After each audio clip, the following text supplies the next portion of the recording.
Hey guys, it's Melissa here from melissaoatman.com.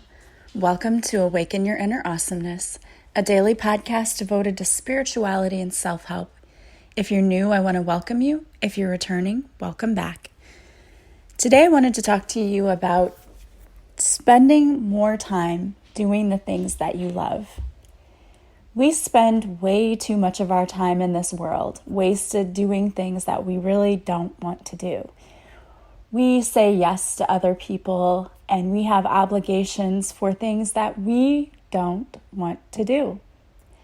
But we feel like there's this unwritten rule that says that we have to always be willing to help people, or we have to always go and show up for people.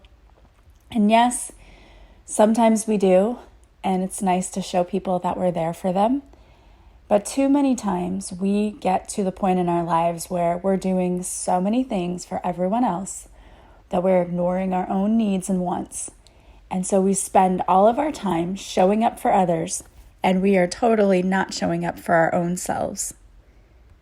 And when we do that, we're ignoring our own needs, and we can become very frustrated. You're probably also very tired because your energy is drained because you've spent all of your free time doing things you don't want to do. And when you have to do things you don't want to do, first of all, I don't know about you, but I know myself, and whenever I'm stuck doing things I don't want to do, I have a bad attitude from the start. And this sounds terrible. I know we should do everything joyfully, but let's be honest, when you get roped into doing things you don't want to do, like a really good one for me is like my mom will sometimes volunteer me to do something without asking me. And before I would be just do it and be mad at her. Like, why did you do that? Now I'm like, do not tell someone that I'm going to do something without you consulting me first. Don't even bring it up as a suggestion that I might do it unless you've talked to me first. So you have to set that healthy boundary. But in those cases, I would already be crabby and in a bad mood, like you just volunteered me to do something I don't want to do. I'm not happy about this. And for those of us that are parents, this is a tricky, sticky situation because you have to be there for your kids. So we end up doing a lot of things for our kids that we might not necessarily want to do. But there's still a line. You don't have to be that parent that shows up for every single thing. It's okay to say no sometimes. This is a lesson that I had to learn a lot. When they were growing up, I would volunteer to go on field trips and volunteer to come to their room to read and to talk about what I do for a living. And I don't regret doing that. It was great. But I'm just saying you don't have to do that. If it's something you want to do, that's great. And I did like going on the field trips. I did like going to their classrooms. But if it was something that I didn't enjoy doing, I wouldn't have done it. And you shouldn't feel bad for not going to every single thing. Yes, it's nice to show up for them and to say, I'm here for you. And there are things that are important. And when you ask your kids, they'll tell you usually when something is really important and they want you there and when it's not. Like, I went on field trips with my kids when they were in 5th grade, and at that point, my kids were like, we don't really care if you're here or not. You're embarrassing us. And I'm just kidding, but really, they didn't care if I was there. But I enjoyed it, so I wanted to be there.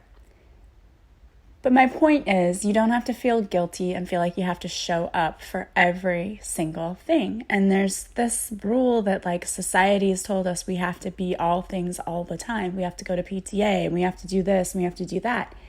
And I'm here to tell you that that's just not even possible. You're going to burn out faster than you will realize. And, I know those parents who show up to everything and make everyone else look bad.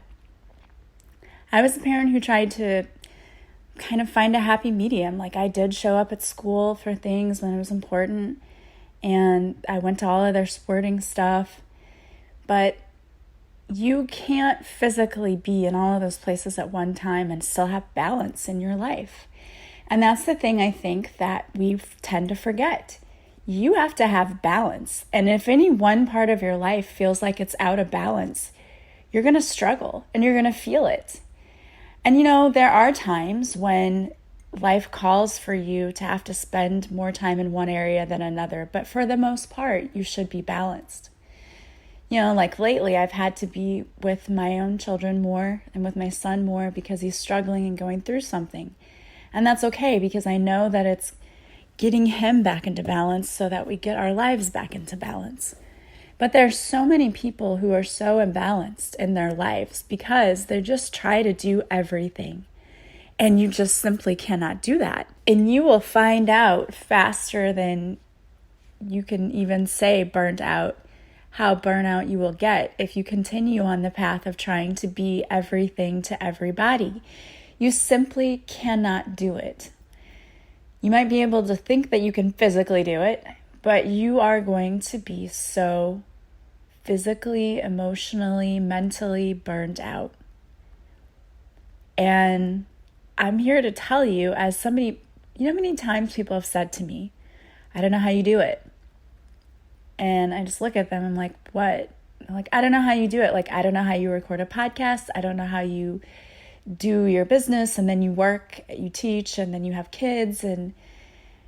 And to what I say to that is, well, I have to try to make sure that everything is in balance. So I try to spend a little chunk of time each day doing everything, and I don't spend all of my time on one thing. And it is kind of tiring sometimes. So I have to take my own advice, and some days I just have to say I can't do it. There were days you notice when there wasn't a podcast, and that was because the universe was telling me, slow down, you need to take a day off. So I ran a rerun because I couldn't physically find the time to record a podcast. And that's rare because I try to set a schedule so that I have time to do everything that I need to do. And it really comes with trying to be organized. But I'm human too, and I know whenever my body is out of balance. And here lately, I've known that I've neglected eating right and exercising. So I had to get back into doing that again. And thanks to a friend for helping me figure out the best way to start eating healthy again, I've been able to do that. But there are times when I have to stop and say, okay, do I feel like I'm in balance? And I know when I'm not in balance because I start to get crabby and I start to feel like things are off, like something isn't right. And just feels like things aren't going my way. When it starts feeling like all of these negative things start coming into my life, to me, that's a sign that I need to get back into balance. And usually it's one area of my life that happens to be off. And so sometimes it can be the physical. Sometimes it's that I'm not eating right. I'm not taking care of myself. I'm not getting enough sleep. That's all the physical. And sometimes it's the spiritual, like, oh, I haven't been doing meditations enough. I haven't been doing tappings. I need to get back into that. I need to start really sitting with my intentions again and seeing, where do I want to go with this? Where do I want to see myself in my life? And sometimes it is the emotional. I need to just talk to somebody and get out my emotions, because just like you all, I know everyone listens to me, but I also have days where I just need somebody to talk to. And it's not like I need them to give me advice. I just need a listening ear. And luckily, I have a lot of awesome people in my life. Like this weekend, my sister is like, okay, you're coming with me. We're going to go have a talk. What's going on with you? Because I felt like my life has been out of balance. And I know it has been because I've had to spend one area of my life. I've had to spend more time in that area. And that's okay, because I know it's just a temporary thing, but it's still, when you feel like everything is out of balance, it can be very frustrating. And that's what I've been dealing with. It's felt like, to me, for the past couple of weeks, my life has not been in balance because just so many things have happened. We had a death in the family, and then I had the medical emergency with my son, and then just all of that combined, and all of these things keep coming into my life. And I know that it's the universe telling me that I need to slow down and I need to start making sure that everything is in balance, that I need to take care of myself, that I needed to eat better. I need to go take care of myself. Today I'm getting a massage. I was supposed to go on last week and it got canceled, and I wanted to make sure that I did not skip that because it's important. The self-care is important. And I know that I want to start doing more things to make sure that I am totally in balance. I started with signing up for a 21-day meditation, and I really want to get back into that habit of looking for new things because, you can get into a rut sometimes too. You can keep doing the same things over and over, and you're like, wow, this isn't really helping. Yeah, because you're doing the same thing and it's time to branch out. And that even happens to me. So I get to the point too where I have to try new things and figure out, what's going to work for me.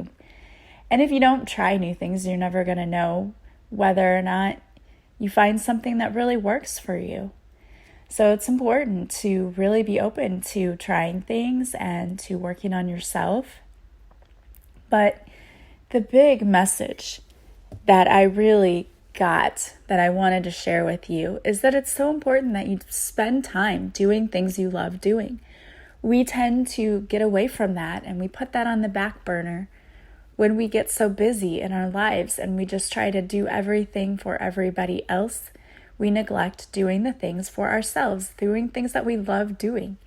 And for me, it's going for a walk. I love when the weather is nice, just putting on my favorite pair of tennis shoes, going outside.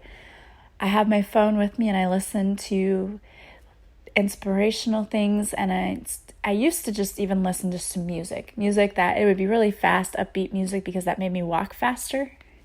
And that seems funny, but it does. Like the beat of the music really does affect you. So I'd listen to all of this really upbeat, happy music, and I find myself just like walking so fast through town.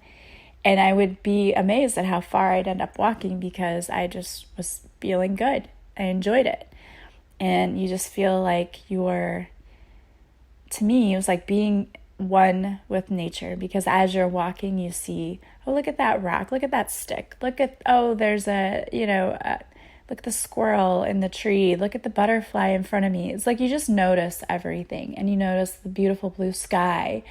And I enjoy doing that. One of the things I really love doing is to go to the beach.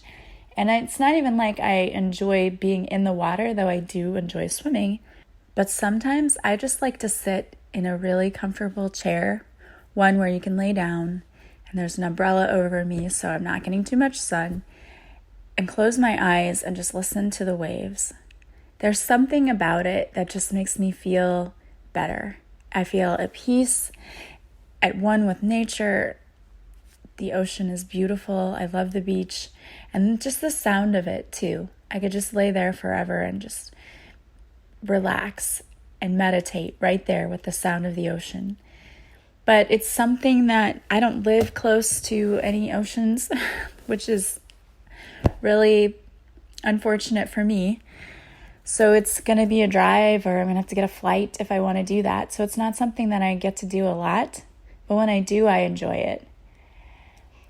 But also, I think it's important just to take time to be able to do things like that. And last year was so great for me because I actually just decided to do that for myself 2 different times, in April and then in October.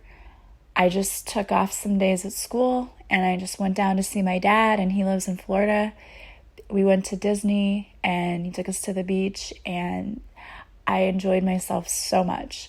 And I think you have to do that sometimes. And we feel guilty. I know I felt guilty because my kids were like, what, you're going to Disney and you're not taking us? Like, you're a horrible parent. And I know that sounds terrible, but sometimes you just need time. And the reason we went to Disney is because I just went to go see my dad, and that happens to be close to where he lives. But you just need time, like, away. And it was just a few days. It was like 3 days.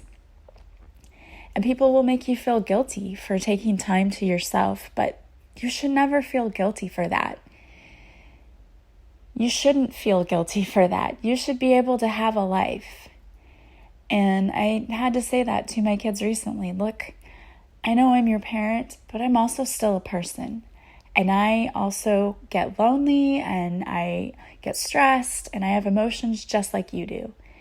And I deserve to be able to have a life. I'm someone other than just your mom. And I will always be your mom and I will always love you, but I also deserve to be a human and to be a person and to be able to have a life. And I think that a lot of us get caught in that feeling guilty if we take care of ourselves first. And you should not feel guilty for that. I mean, yes, if you're neglecting your children and only taking care of yourself, then yes, maybe feel guilty. But if you are not, if you're a good parent, you're around for your kids and you need to take time, you should not feel guilty for that. You have to take care of yourself. You cannot take care of anyone else when you are a wreck. And if you aren't taking care of your needs, you're not taking care of your emotional needs, your physical needs, you are not going to be able to be the best parent for your kids because you're going to be burned out. And I don't say that in a mean way. We love our children. Of course we do. But you can only be so good to your children if you're tired, exhausted, whatever. They'll come to you and want to talk to you, and you're probably not even fully listening because you're like, I'm so tired, and You have to take care of yourself. Not only can you not take care of other people, you can get physically sick if you aren't taking care of yourself. I had to laugh because I was at work the other day and the teachers were telling me that we had a room in our high school that you could go and relax. There's a 5-minute time limit, so I don't know how you can really totally relax in 5 minutes, but there's a 5-minute time limit. But they have a room with a massage chair and I guess a thing that plays relaxing music. It's like a rejuvenating room, which I loved. I thought that was a fantastic idea.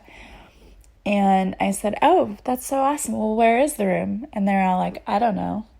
So they built this room for these teachers to go and rest and relax, and no one knows where it is. So how much good is that really doing? But isn't that a fantastic idea? I just thought, wow, that would be great. And I think that all teachers, that should be a mandatory thing in their buildings, because we put the needs of our students and everyone else ahead of our own. We do need to be taken care of sometimes. It would be nice to have a place just to go and de-stress, to say, here, take 15 minutes. I think 5 is just you're not going to do much in 5 minutes, but take 15 minutes and go sit in the massage chair or listen to this relaxing music. Go do a meditation. And one of the things that to me has been a little frustrating about being in a new building is I have another teacher who's in my classroom first hour when my prep is. And in my old school, when I had my prep, I would actually use it sometimes just to do a quick meditation or to do a tapping. I'd turn off the lights and listen to music. And that way I would de-stress. And if I had an hour of students who had behaved badly or they were crazy because it was a full moon or something, I could de-stress that way. I wouldn't take it out on any of the rest of my students for the rest of the day. And I think it just also brings you back to balance and keeps you sane.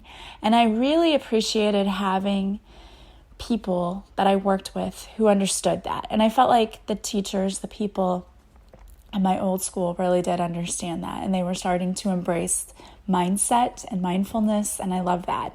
And I really hope that we can do that in this new school too, because I think it's so important. It's so important for us to have balance, and even our students too. I think we need to start teaching students mindfulness and teaching them to meditate and teaching them to find balance, because so many of them do not have balance in their lives, and it's not their fault. Sometimes there's just chaos at home.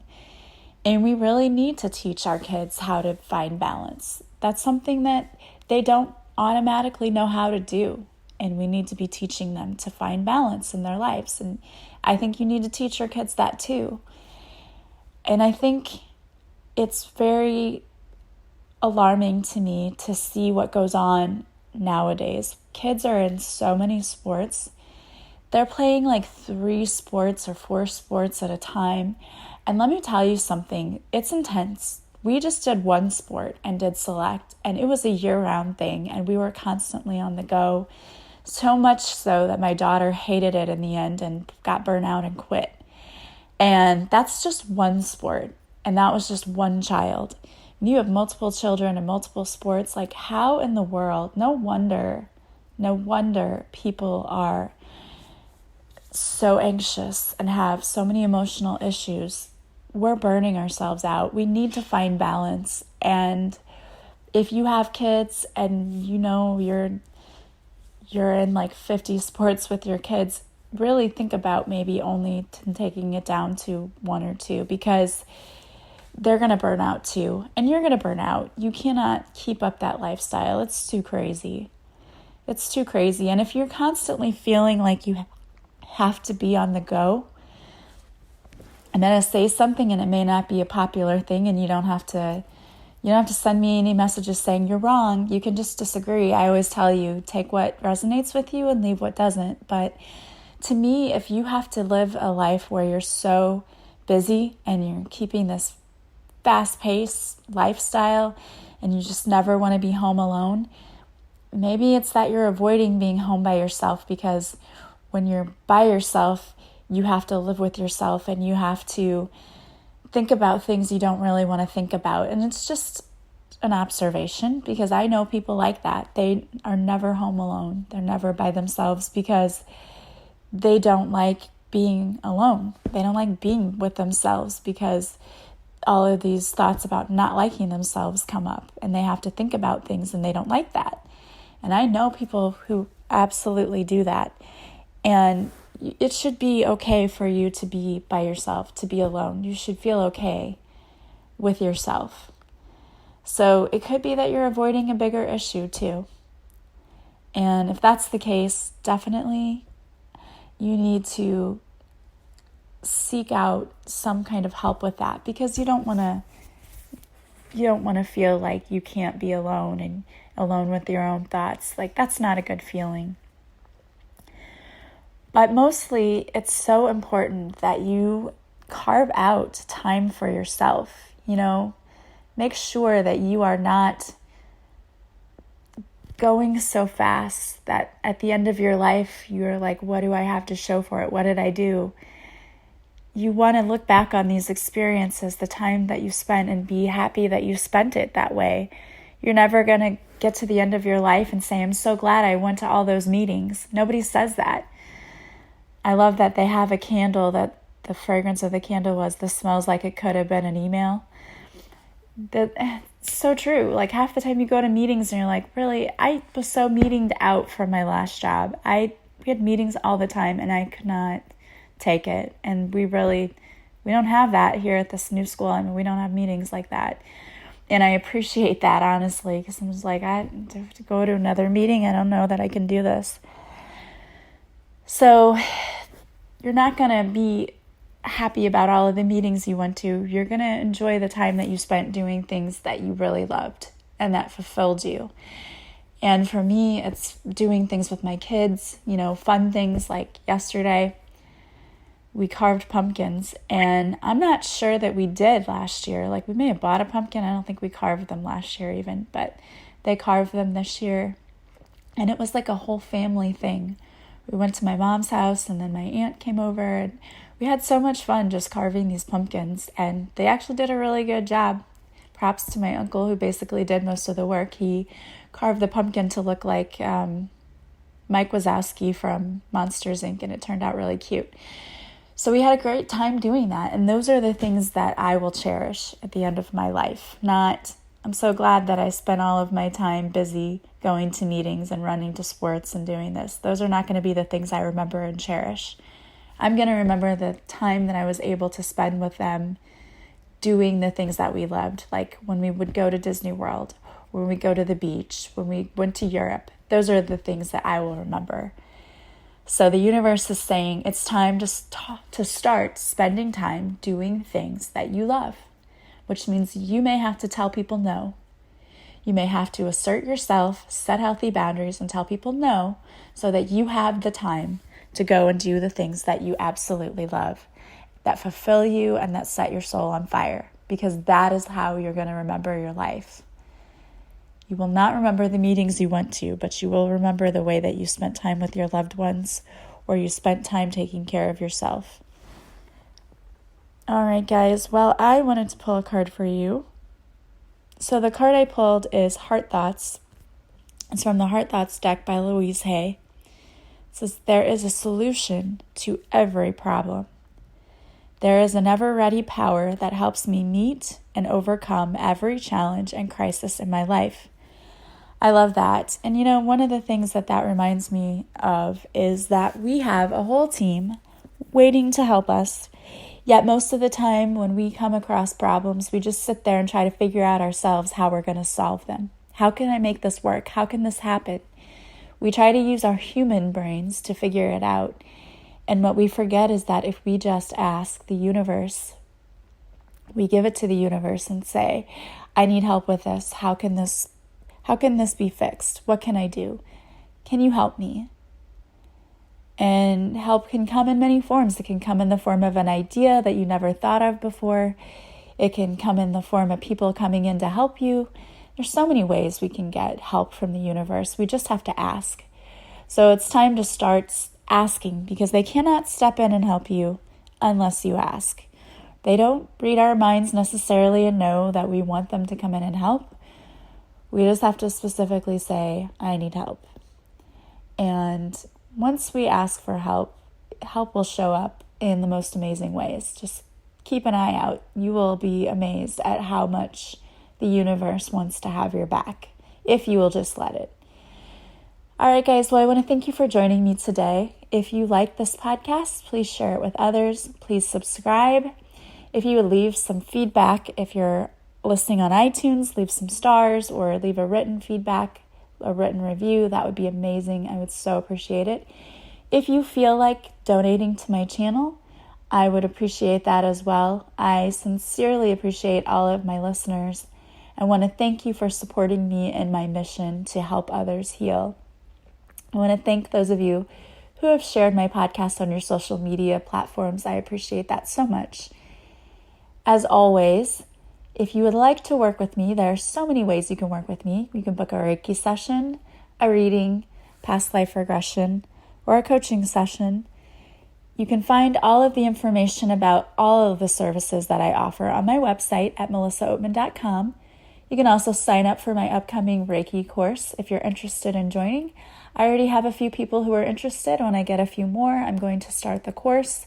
Course will be $200. There's a payment plan. It's a 2-week course. It's online. So you will access the materials online and start studying the materials on your own. And then we will meet twice a week and we will go over all of the materials. I will take you through how to do a Reiki session. And then I will attune you privately. And then you will have a group where you can do free practice sessions for people to gain the hours you need to be certified. So if you're interested, go to my website, go to the Yusui Reiki page and click on the purple link and sign up, indicating that you're interested. Or you can also email me and let me know you're interested.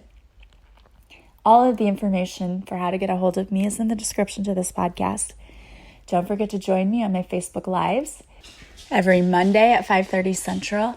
And if there's ever a holiday on a Monday, then sometimes they will be on Tuesday, just because for holidays I usually end up doing things with my family. So don't forget, if you like my Reiki with Melissa page, you will be notified every time I go live.